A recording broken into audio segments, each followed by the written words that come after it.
নোয়াখালীর বেগমগঞ্জের আলায়াপুর ইউনিয়নের ৫ নম্বর ওয়ার্ডে কবির হোসেন নামে এক যুবদল কর্মীকে গুলি ও জবাই করে হত্যা করেছে দুর্বৃত্তরা। নিহত কবির হোসেন স্থানীয় হাজীবাড়ির নূর নবীর ছেলে। শুক্রবার জুমার নামাজ শেষে বাড়ি ফেরার পথে এই নির্মম হত্যাকাণ্ড ঘটে। স্থানীয়রা জানান, দীর্ঘ ১৬ বছর এলাকায় অনুপস্থিত থাকা কবির হোসেন সম্প্রতি এলাকায় ফিরে আসেন। তিনি মসজিদ থেকে নামাজ শেষে বাড়ি ফেরার পথে সিএনজিতে আসা একদল দুর্বৃত্ত প্রথমে তার পায়ে ও পেটে গুলি করে, পরে জবাই করে মৃত্যু নিশ্চিত করে পালিয়ে যায়। হত্যার কারণ এখনও অজানা। বেগমগঞ্জ মডেল থানার অফিসার ইনচার্জ লিটন দেওয়ান জানান, নিহত কবিরের বিরুদ্ধে ৩টি মামলার রেকর্ড পাওয়া গেছে।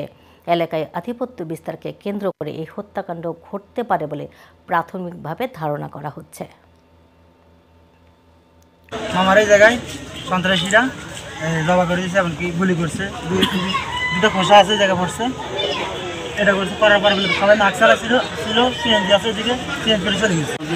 বিএমপি রাজনীতির সাথে জড়িত, সে দীর্ঘদিন ১৫-১৬টা মামলা হওয়ার পরে গত ৫ তারিখের পরে এলাকায় ঢুকতে হয়।